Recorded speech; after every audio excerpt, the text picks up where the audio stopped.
Who dat to the Who Dat Nation? Welcome to the Who Dat Say podcast, your podcast for the New Orleans Saints here on the KB Radio Network. I am your fellow Who Dat and host, Kevin Reed, and we have arrived to week 8 of the NFL football season when the New Orleans Saints, who currently sit at a impressive record of 1-6, will play their first division game of the season against the division leaders, nonetheless, the Tampa Bay Buccaneers, who currently hold a record of 5-2 thus far in the season.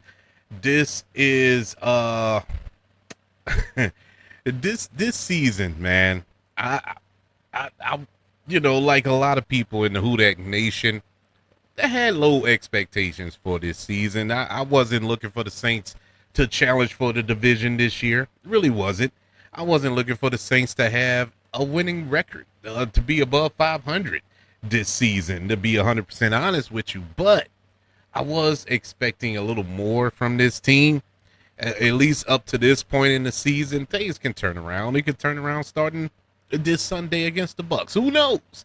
But it's been a disappointment on so many levels for the New Orleans Saints so far this season. I would say every level. I really look at this team and I can't pinpoint one thing that is encouraging moving ahead in the future for this franchise. We have a new head coach in Kellen Moore. I'm not impressed with Kellen Moore. And, the honeymoon is pretty much over with me when it comes to Kellen Moore. The rookie head coach narrative. There are several rookie head coaches in the league right now. None of them look this bad. None of them, and these are teams that have less talent than the New Orleans Saints. And to be clear and honest, those coaches have less pedigree than Kellen Moore. Kellen Moore is fresh off of a Super Bowl victory as the offensive coordinator of the Philadelphia Eagles. Now, a lot of that is talent that he had there. I fully acknowledge that. I give him a curve for that aspect of it. We don't have a quarterback at the level of Jalen Hurts. We don't have a running back at the level of Saquon Barkley. We don't have receivers at the level of A.J. Brown. And our defense definitely doesn't mount up to the defense that the Philadelphia Eagles have, especially up front. And so it's not the same team, and I wasn't expecting the same results. But it's the most pedestrian-looking offense that I have seen from this team. And we went through the Moore years, man. We're talking about the Bobby Hebert years. It wasn't fun to watch those offenses touch the field, during the Hazlitt era. Well, not so much Hazlitt. Hazlitt was good, Dicker was a different story. But, now this offense looks disjointed. They look undisciplined. They just look out of place, man. They look like a bunch of high school kids trying to take on an NFL team every week. And it's embarrassing to watch, man. It's hard to watch this team in 2025. And that's saying a lot coming off of 2024. And I would argue that 2024 was better in some sense. At least they fought hard when Rizzi was the coach. They did play hard. And they play hard-ish this season. I've seen spurts, but not to the level where every game they're going out there and trying to give it their all. You remember a few years back, the Detroit Lions, when Dan Campbell first got there, it was a struggle for Dan Campbell as the head coach of the Lions. They weren't the Lions that we see now.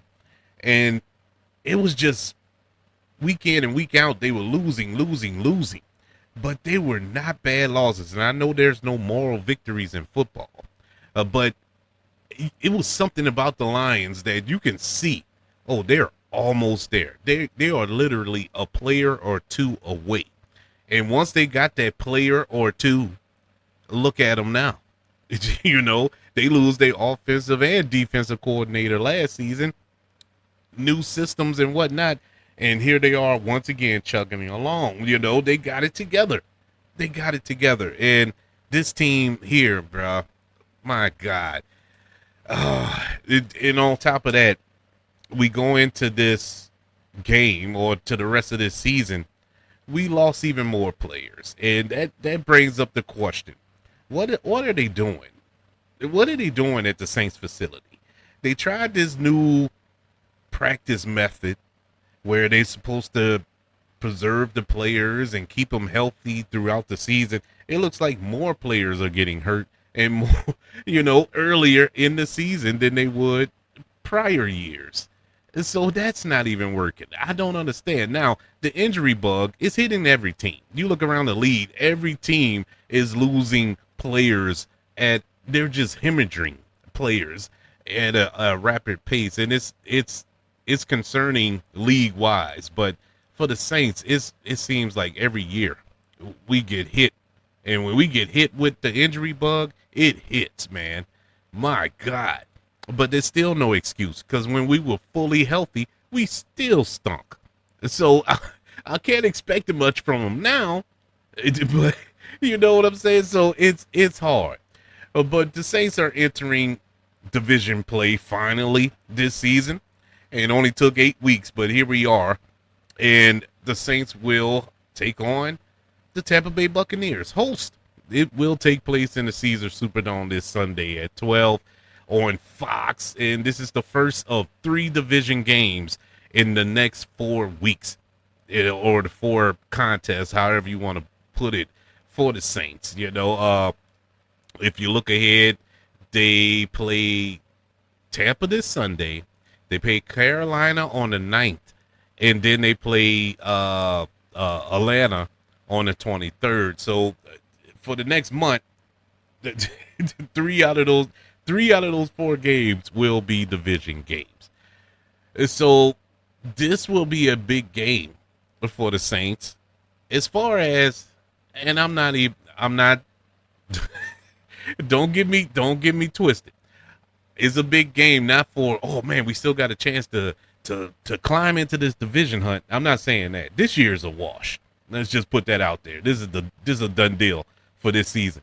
But as far as building something, man, building something to make a stamp, to make a statement, this Sunday is the time to unleash the Kraken. And I'm not saying victory. I'm not saying go out there and just blow the doors off of the Tampa Bay Buccaneers, sink their ships. No, I'm saying make a statement. Just let them know that you're here. You're still here. You are the Saints for years prior where we owned this division. Let them know that we're coming back for it. May not be this year, but we're coming. Unfortunately, for the past 3 seasons, it's been the Tampa Bay Buccaneers.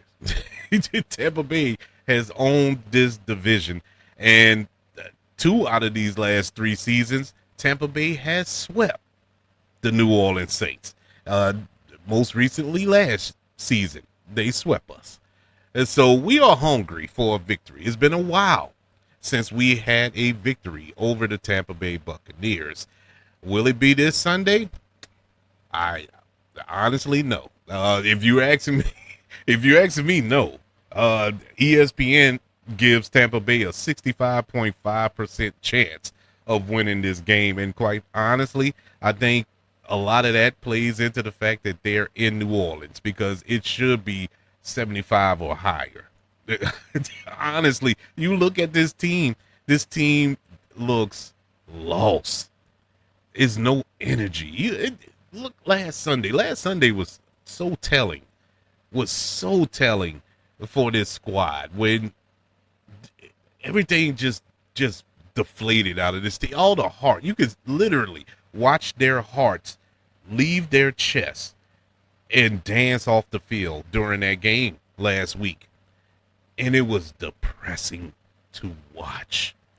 Soon as one mistake happens, if one thing goes wrong, everything goes wrong for this team. Everybody is so lost if one thing is off. They don't know how to bounce back. They don't know how to persevere. They don't know how to press forward, shake off a turnover or a penalty or a big play or whatever it may be. They just cannot shake it. If one thing goes wrong, everything goes wrong. For example, you look on defense. Defense can finally make a stop. It can be a 3 and out, but on that third down, there's a stupid penalty that gives the opposing team an automatic first down. All of a sudden, now we can't stop a nosebleed on defense. Why? Because that penalty just took all the air out of them. On offense can be moving the ball up the field. All of a sudden, they get a run play and it goes for 1 yard or negative yardage, and the whole offensive game plan just goes poof. It's one thing that goes wrong. They could be moving the ball, then there's a illegal formation or a false start, kills the entire drive. I can't make this stuff up, man. It is so discouraging to watch this team. And if I'm like that, and I am a diehard black and gold who that through and through, and if I'm to the point where I want to change the channel, that's a problem. That is a serious problem for the Saints franchise, man, because if I feel that way, I'm pretty sure a vast majority of the Who Dat Nation feels the same way. And now what? You done lost your fan base. Nobody's excited. Nobody's going to come to the games, and it's a loss now. And all that stems from one person, in my humble opinion. The reason the Saints are where they are right now is because of one person. It's not Kellen Moore. It's not Spencer Rattler. It's not Alvin Kamara. It's not Brandon Staley, the defensive coordinator. It's not none of that. It is Mickey Loomis, the GM of this team. He has put this team in a position to fail. Not so much this season, but this is a culmination of past seasons. Coming home to roost. Failing in free agency. Missing in the draft. Overpaying for aging players. Things of that nature has just demolished this team. And it's coming home to roost. It's just horrible decisions. You know, I'm not going to say coaching yet. As much as I'm frustrated with Kellen Moore, 6 weeks, well, what we at? 7, 8 weeks in, I'm not ready to throw him out. I think he can be a good coach, but currently he's not a good coach. But I need to see more from him, man. This dude needs to get it together. But you had other coaches. You had other opportunities. We can go all the way back. Sean Payton could still be the coach of the New Orleans Saints right now if it wasn't for Mickey Loomis. Look at what Sean's doing in Denver. Besides being petty and going back and forth, getting in a Twitter war with Russell Wilson, but he's doing his thing in I'm about to say Buffalo, in Denver. And so if it wasn't for Mickey Loomis, I believe in my heart of hearts that Sean Payton would still be the head coach of the New Orleans Saints. But that's all coulda, woulda, shoulda. It's a fantasy world. This is what we have right now. Kellen Moore. This is what we have right now. Spencer Rattler. This is what we have right now. Chris Olave. You know, we don't have no other options. We just got to rock with what we got. Play with the cards we're dealt, as they say. And speaking on Spencer Rattler, he had a horrible game last week. Worst game as a professional in the NFL. There's no excuses for it. And that was horrible. This is a big game for him because can you bounce back from it? And all quarterbacks have had bad games. You go from Brady, Breeze, Peyton, the list goes on and on. They have all had bad games. But what made them great, what made them Hall of Famers, is their ability to bounce back, their ability to shake it off, their ability to have a short memory. And so let's see. Now, if Spencer Rattler come out here this Sunday and play close to what he played last week, I'm on the Shuck train. You know, it's time to move on. Because quite honestly, as much as I'm a fan of Spencer Rattler, and if you listen to the show, you know that I am. I feel if given the opportunity, he can be your starting quarterback. But he has to do his part. He hasn't pooed the bed, you know, except from last week, but he's done his job to the best of his ability. But you can't shake that 1 in, 12, 13 record he has. You can't shake it. It's there. You know, you can make an excuse for this. Receivers dropping balls. The offense is stagnant. This, that, the third. Your offensive line is complete garbage. But he still has to find a way to win. You're the quarterback. I'm sorry. And so it's a tall task this week. It sucks that he has to bounce back in a game like this against one of the best teams in the league, if not the best team in the league, depending on who you ask. It's gonna be a tough task. Here are the league rankings thus far this season through 7 weeks of the season. Starting off with the record, as I said before, we all know the Saints are 1-6. Tampa is 5-2. Scoring average. This is the NFL ranking now. Saints scoring average is ranked 29th in the league. Tampa 13th. Opposing scoring average 27 for the Saints, 16 for the Bucs. Total offense. Saints are 24th in the league in total offense. Bucs are 14th. Total defense. Saints are 19th in the league. Bucs are 17th in the league. Turnover margin. Saints are 12th in the league with a +1. I know that's crazy, being as though we turned over the ball 30 times last week, but we are still a +1. But Tampa is just that much better with a +4. They are 7th in the league. Season leaders, starting with passing. New Orleans Saints, of course, is Spencer Rattler. 159 of 235 pass attempts. 1,450 yards passing. 8 touchdowns and 4 interceptions. 3 of them came last week. 3 out of those 4 was 1 week ago. For the Tampa Bay Buccaneers, of course, it is Baker Mayfield who is cooking, man. He's up there in the early MVP discussions this season. 157 for 245 pass attempts, 1,767 yards passing, 13 touchdowns, and only 2 interceptions so far. Saints leading rusher is Alvin Kamara.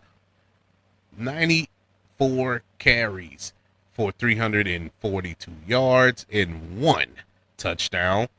For the Tampa Bay Buccaneers, Rashid Wright is the leading rusher with 64 carries, 252 yards, and 4 touchdowns. Leading receiver for the New Orleans Saints is Chris Olave, 44 receptions for 440 yards and 3 touchdowns. For the Tampa Bay Buccaneers, Emeka Ibaka, I believe that's how you say his name, 31 receptions, 527 yards, and 5 touchdowns.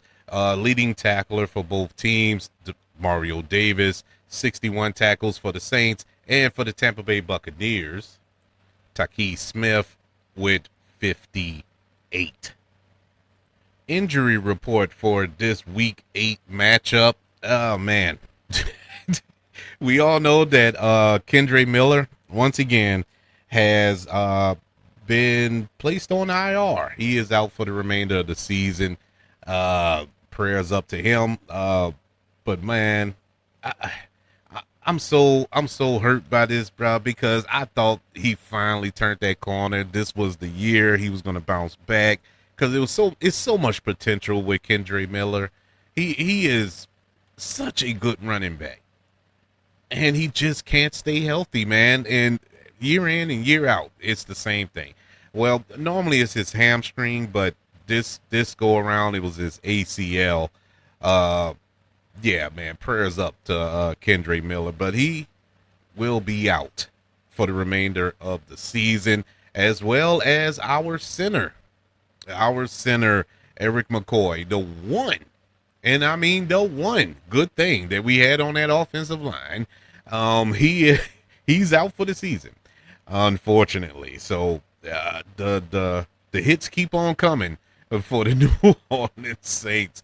We don't have, other than that, we don't have anybody who has been designated as out per se, but we do have some banged up players. Wide receiver Chris Olave, ankle injury he's been dealing with all week. He was limited all week in practice. Um, Chase Young, he was sick the first couple of days in practice, but he is a full participant later in the week. Jawan Johnson had a neck injury. I don't know what from, but I don't know what. Maybe that's why he can't catch. But he was limited early in the week, but he did participate fully on Friday. Alvin Kamara, yes, Alvin Kamara had an ankle injury. He's been dealing with that for a couple of weeks now. He was limited all week. But to go back to the IR list, just to run down these are the players who are on IR for the New Orleans Saints. I said Eric McCoy, Kendre Miller. You also have Trey Palmer, the wide receiver, our rookie defensive end, or defensive tackle, I should say, Vernon Broughton. He's on IR. Of course, you know about our big free agent pickup this offseason, Julian Blackman, Jalen Polk, wide receiver. Now, that's the player we traded for. Gave up a 6th-round pick who was on IR, and now he's on IR for the Saints as well. I just don't understand. Barry Wesley, offensive tackle, another offensive tackle, Landon Young, Mason Plying, tight end is on IR. Bud Means, Will Clapp, center, he's on IR. I mean, man, you almost have as many players on IR who suits up on Sunday. That just goes to show you the Saints really need to look into their training and conditioning. I don't know what it is, man, but it needs to be addressed rapidly, soon as possible. Now, with the injury to Kendre Miller, this is a huge, gigantic opportunity for our rookie running back, Devin Neal, to make an impact. He looked good in preseason. Now, it was preseason, but he looked good. But now is your time to shine. Unfortunately, it had to come from these means, and this is what it is. But now's the time to shine. He really does need to step up, especially with Alvin Kamara not being 100%. And you could tell, man, Alvin Kamara, especially last week, my God, Alvin Kamara probably had his worst game as a New Orleans Saint last week. It was horrible. It was bad. But as far as this week is concerned, the big matchup, the big takeaway, or the one thing to look at going into this game as a key to the victory or the loss for the New Orleans Saints will be our defense versus the Tampa Bay's offense.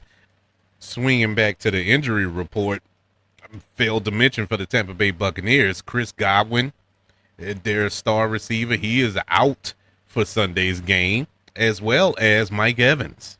Their other star receiver, he is out. Actually, he's been placed on IR with a broken collarbone. So you don't have those two threats, and I think Bucky Irvin as well will not play this Sunday versus the Saints. They also have Villa, their big defensive tackle. He is questionable with a foot injury. And Hakeem Reddick, their linebacker, is out. So Tampa is limping into this game as well. They have some key pieces that are missing. But with that being said, Baker Mayfield is playing, so it's not going to be easy peasy. Their leading receiver, Emeka Emeka Gumbaka, he is questionable as well. You know, that wide receiver who I wanted in the draft, their rookie wide receiver, he is questionable. Probably go if he can run, he's probably gonna play. I don't, because they have nothing else receiver wise. Although the Bucs may not be at full strength against the Saints can ill afford to take this Tampa team lightly. There is talent all around this field, so don't be fooled by that injury list. Just last week, the Saints defense or their pass rush once again failed to answer the bell. You know, against the Bears, they managed to sack Caleb Williams just once during that game, once. And the pass coverage has been for New Orleans in the past recent weeks, just as worse than the pass rush. And so Brandon Staley's group has got to find a way to get their act together. They find a way to get to the quarterback and disrupt them. These are the games you got to win at home, playing against a rival. The first meeting of the season. It's time to set the tone. It's time to do it today, or Sunday, I should say, against the Tampa Bay Buccaneers. Now, I don't care about the records, and when you play a division game, records go out the window. It doesn't matter. It's about pride. It's about staking your or sticking your flag in the division, like we're here. And so, throw the records out the book. I need the Saints. This is why it's important to me. I need to know that they are taking this seriously. I need to know that they are truly here to disrupt some mess, to really be a problem for the Tampa Bay Buccaneers. Win or lose, give them everything you got. They are missing key pieces. Yeah, we're missing a lot of players, and you may say a key player here or there, but they are missing major pieces of their team this Sunday. Take advantage, man. Please, can we take advantage of that? Exploit their weaknesses if you can find it, and please. But I'm not 100% confident in this team. Oh man, we'll see, man. We'll see going in. I think the Saints will put up a fight this Sunday. Believe it or not, I think this will be a close game, a one possession game, like the majority of the games this season. And I honestly think the Saints will have a chance to win this game at the end. I just don't know. I guess my biggest question mark for the Saints is this offensive run game. With the absence of Kendre Miller and the addition of Devin Neal. Can Devin Neal carry the load? Because he's going to have to carry the load. There's no ifs, ands, or buts about it, because they have shown that they're not going to put the load on Alvin Kamara, and Alvin Kamara has shown that he isn't prepared to take the load. So it's going to have to go to somebody else, and as it stands right now, it's the next man up, Devin Neal. So I am excited to see him. I want to see what I saw at Memphis in college. I want to see if we're going to get that player. So get your popcorn ready. I don't have a prediction. Like I said before, I don't know. I'm not predicting. I'm not betting on the Saints until they show me different. But I do feel confident that they'll put up a fight. I really do. Now, will that result in a victory? We'll have to wait and see.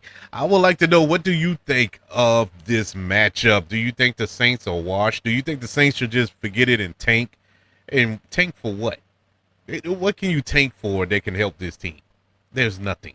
Did you look around this senior class or this current or this future draft class for next season? It's not very strong. So there are no players that's going. One guy who's going to come in and change the franchise. No, he's not in this draft. You can kill that noise.